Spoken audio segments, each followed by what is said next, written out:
আসসালামু আলাইকুম প্রিয় দর্শক। নেপালের নির্বাচন শেষ হয়ে গেছে, একদিন আগেই শেষ হয়েছে। এখনও চূড়ান্ত ফল আমরা পাইনি, কিন্তু আমরা এতটুকু জানি যে ওখানকার যারা আন্দোলন করেছিল আমাদের অনুসরণে, মানে আমাদের মতো করে যে আন্দোলনটা ওখানে হয়েছিল, যেটাকে তরুণদের আন্দোলন আপনি বলতে পারেন অথবা জেনজির আন্দোলন বলতে পারেন, সেই আন্দোলনের যারা নেতৃত্বে ছিল, যে তরুণ নেতারা, তাদের যে দল, তারা যে দলকে সমর্থন দিয়েছে, সেই দল কিন্তু এবারে নির্বাচনে জিতেছে। দলটার নাম হলো রাষ্ট্রীয় স্বতন্ত্র পার্টি। এটা একটা মধ্যপন্থী দল, চরম ডানও নয়, চরম বামও নয়, একটা মধ্যপন্থী দল। এবং এই দলটা কিন্তু এই জেনজিদের তৈরি করা নয়, এই দলটা তৈরি করেছেন আরও 3 বছর আগে বালেন্দ্র শাহ নামে এক ভদ্রলোক, ওনার দল যেটা। এই বালেন্দ্র শাহ একসময় গান টান গাইতেন। হ্যাঁ, উনি একসময় গান টান গাইতেন, র্যাপ বলা হতো, র্যাপার হিসেবে উনি পরিচিত ছিলেন। এবং উনি কাঠমান্ডুর একসময় মেয়রও ছিলেন। বয়স খুব বেশি না, অনলি 35। এই বালেন্দ্র শাহর যে দলটা, সেই দলকে সাপোর্ট দিয়েছিল জেনজিরা, মানে আন্দোলনে যারা নেতা ছিল, তরুণ নেতা ছিল, তারা। তো তাদের সমর্থন নিয়ে এই দল অলরেডি একদম মানে নিরঙ্কুশ বিজয়ের মাথায় তারা চলে এসেছে। আপনারা নেপালের পার্লামেন্টের ফরম্যাটটা একটু দেখেন, সেখানে 275টি আসন আছে নেপালের পার্লামেন্টে। তার মধ্যে 165টি আসনে সরাসরি নির্বাচন হয়, যেভাবে আমাদের মতো হয়। আমাদের এখানে যেভাবে নির্বাচন হয় সেভাবেই তাদের এখানে 165টা আসন নির্বাচন হয়। আর যে বাকি 110টা আসন আছে, এই 10টা আসনে তারা সংসদ সদস্য পায় পিআর পদ্ধতিতে। মানে যে দল যত শতাংশ ভোট পায়, সেই দলের ওই 110-এর তত শতাংশ প্রতিনিধি সংসদে থাকে। এই সব মিলিয়ে 275টি আসন। এবং সেই আসনে এরই মধ্যে যতটুকু দেখা যাচ্ছে যে এই রাষ্ট্রীয় স্বতন্ত্র পার্টি যেটা আছে, তারা 165টির মধ্যে 120টার মতো আসন তারা পেয়ে যাবে। এর চেয়ে বেশি হতে পারে, এর চেয়ে কমবে না। তো 165টির মধ্যে যদি 120টা হয়, তাহলে আপনি ধরে নিতে পারেন এটাতে এক ধরনের নিরঙ্কুশ জয়ী হবে। এবং এই অনুপাতে তারা ভোটও পাবে। সেখানেও পিয়ারেও তারা ওই একই অনুপাতে যদি জিততে থাকে, তাহলে এবার আর নেপালে ওই আগে যেরকম একটা অস্থির পার্লামেন্ট হতো, সেরকম কিছু হবে না। দেখুন, নেপালের যে নির্বাচনটা হলো, এই নির্বাচনটা কিন্তু আমাদের মতো 1.5 বছর কিন্তু অন্তর্বর্তীকালীন সরকার সেখানে জোর করে বসেছিল না। বরঞ্চ ওনাদের এখানে সুশীলা কার্কি নামে যিনি দায়িত্ব নিয়েছিলেন, তিনি ছিলেন নেপালের একসময় চিফ জাস্টিস, মানে প্রধান বিচারপতি, এক ভদ্র মহিলা। উনি এসেই ঘোষণা করলেন যে আমরা মার্চের 5 তারিখ ইলেকশন করব। এবং সেখানে কিন্তু আমাদের এখানে আমাদের অনুকরণে তরুণরা, জেনজিরা কিন্তু প্রথম দিকে নানা ধরনের রাষ্ট্রীয় সুযোগ সুবিধা পাওয়ার চেষ্টা করেছিল, বলেছিল তাদের মন্ত্রিপরিষদে নিতে হবে, অমুক করতে, প্রশাসনে তাদের হস্তক্ষেপ ছিল, নানা রকম তাদের চেষ্টা ছিল। কিন্তু সুশীলা কার্কি সেটাকে কঠোর হস্তে দমন করেছেন। এবং উনি স্পষ্ট বলেছেন যে উনি নেপালকে বাংলাদেশ হতে দেবেন না। মানে বাংলাদেশে যেটা হচ্ছিল, এই পোলাপান, বাচ্চা বাচ্চা পোলাপানকে এটা মন্ত্রী বানায় দেওয়া এবং মন্ত্রিত্ব পায়ে তারা ধরাকে সরাজ্ঞান করা, লুটপাট, একদম মানে ভয়ঙ্কর অবস্থা, নানা ধরনের স্ক্যান্ডাল তৈরি করা, এই সুযোগটা সুশীলা কার্কি শুরু থেকেই দেননি। এবং উনি এটাকে কঠোর হতে দমন করেছিলেন যে না, এটা আমি করতে দেব না, ইলেকশন করো, ইলেকশন করে জিতে আসো। ওখানেও কিন্তু দাবি উঠেছিল যে এই যে ওনাদের যে সাবেক যে প্রধানমন্ত্রী ছিল কেপি ওলি, তার দলকে, তাদেরকে নিষিদ্ধ করার। সুশীলা কার্কি বলেছেন না, নিষিদ্ধ করলে জনগণ করবে, আসো তোমরা ইলেকশনে আসো। কেপি ওলি কিন্তু ইলেকশন করেছেন, ভেরি ইন্টারেস্টিং।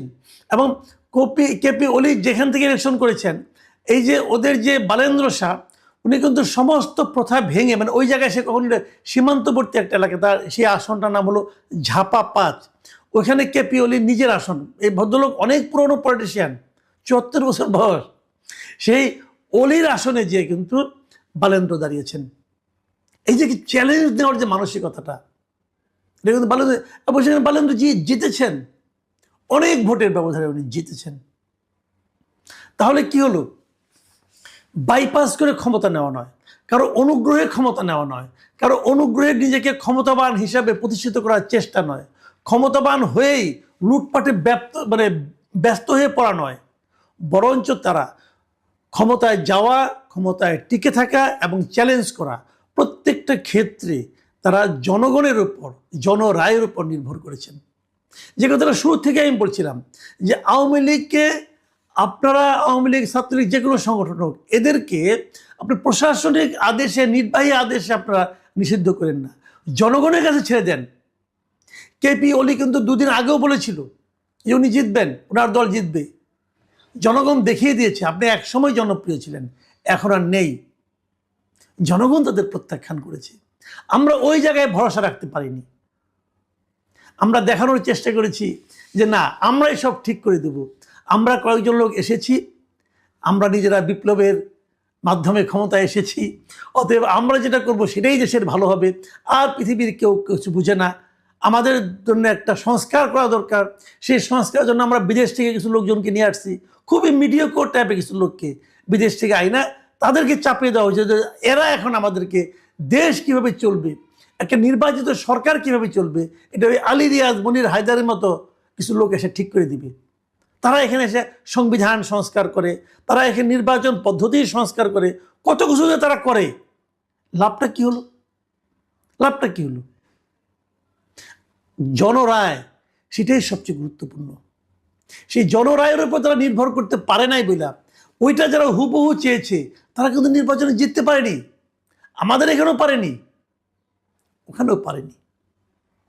পার্থক্যটা বুঝতে হবে। ওদের জেনজিরা পারলো, আমাদের জেনজিরা পারলো না কেন? একটাই কারণ, আমাদের জেনজিরা গড্ডালিকা প্রবাহে গা ভাসিয়ে তড়িৎ বেগে নিজস্ব ব্যক্তিগত কিছু সুযোগ সুবিধা নেওয়ার চেষ্টা করেছিল। একজন রাজা মহারাজা হয়ে গিয়েছিল। তারা বদলি করতো, ডিসিকে বদলি করতো টাকার বিনিময়ে। এই ডিসিকে এখান থেকে ওখানে পাঠাও, ওইখান থেকে সেখানে পাঠাও, কত টাকা দেবা বলো, নিলাম তুলে। তারা একজন লোকে যার ইচ্ছা তাকে একজনকে মেয়র বানিয়ে দেয়, আরেকজনকে আদালত বলছে তাকে মেয়র শপথ দাও, না তাকে শপথ নিতে দেব না। এই সমস্ত মাস্তানি। রেজাল্ট কি? রেজাল্ট হলো 300 আসনের মধ্যে 6 আসন পাওয়া। নেপালের জেনজিরা কিন্তু কোনো পলিটিক্যাল পার্টি গঠন করেনি, এখানে পলিটিক্যাল পার্টি গঠন করেছে। পলিটিক্যাল পার্টি গঠনের জন্য নেপালের অন্তর্বর্তীকালীন সরকার যিনি প্রধান ছিলেন তিনি জেনজিকে প্ররোচিত করেননি। আর আমাদের এখানে অন্তর্বর্তীকালীন সরকার উনি জেনজিকে প্ররোচিত করেছেন যে তোমরা একটা পার্টি করো। মোদ্দা কথা, এই যে একটা ইয়ুথ ফোর্স, এই যে একটা ইয়াংদের যে একটা প্রবল শক্তি, এই শক্তিটাকে নেপালের যিনি অন্তর্বর্তীকালীন সরকার ছিলেন, সরকারের প্রধান ছিলেন, তিনি সেটাকে স্বাভাবিক গতিতে চলতে দিয়েছেন, ওটাকে উনি ডিরেলড হওয়া থেকে থামিয়েছেন। আর আমাদের এখানে ডক্টর ইউনূস এদেরকে নষ্ট করার জন্য নিজে উদ্যোগ নিয়েছেন এবং নষ্ট করে দেখিয়ে দিয়েছেন যে ইয়াংদেরকে, তরুণদেরকে কিভাবে নষ্ট করা যায়। এবং জাস্ট এমন নষ্ট করেছেন যে আগামীতে আমাদের এখানে আরেকটা তরুণদের আন্দোলন করতে কিন্তু কঠিন হবে, সাধারণ মানুষ এদেরকে আর বিশ্বাস করবে না।